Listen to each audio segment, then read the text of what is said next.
แล้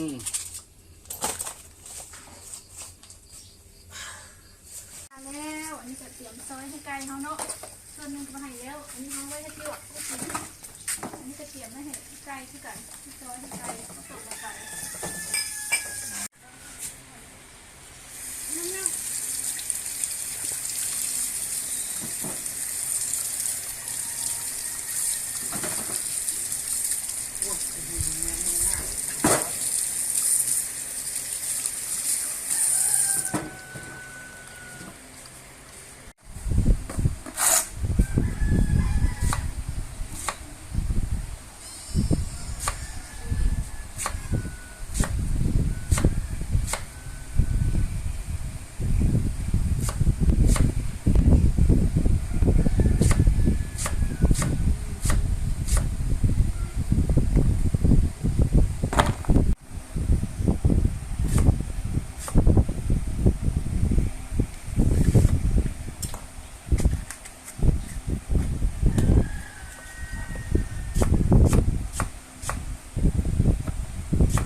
ใหญ่ออกหมดแล้วเนาะก็มักไว้30 นาที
ก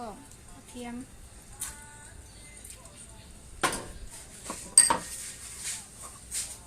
น้ำตาล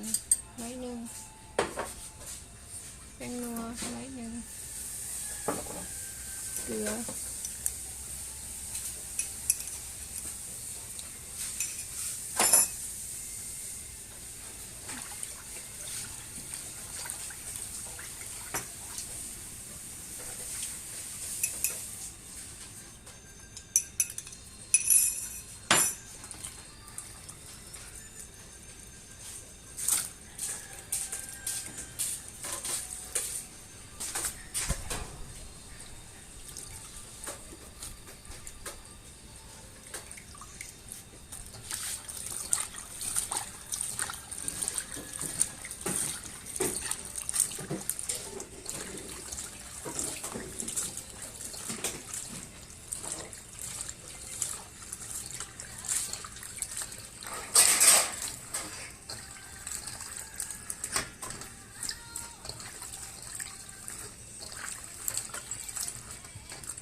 เรื่อย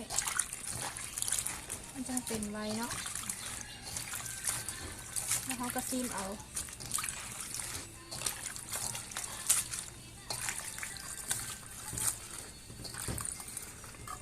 กะว่ามันอ่อนแล้วเนาะเขาก็ซีมลง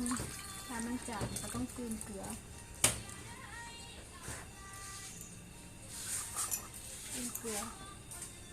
ว่าเห็ดจางมันจะบ่เป็นส้ม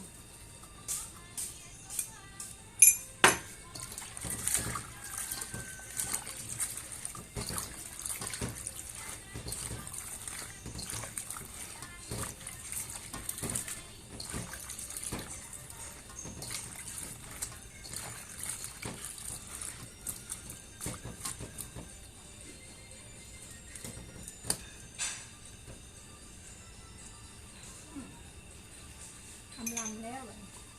ตีนเกลืออีกนิดนึงถ้าเขาเรียนมากนัวก็ตีนเป็นนัวแล้วแต่ตามใจ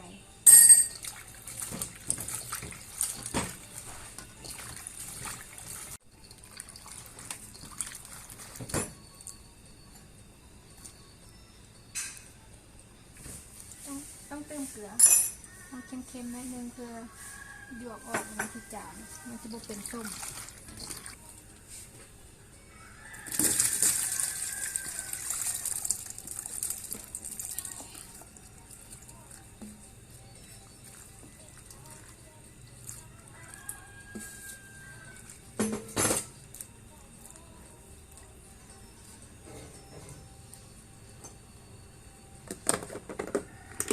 พักไว้คืนนึงก็กินได้แล้ว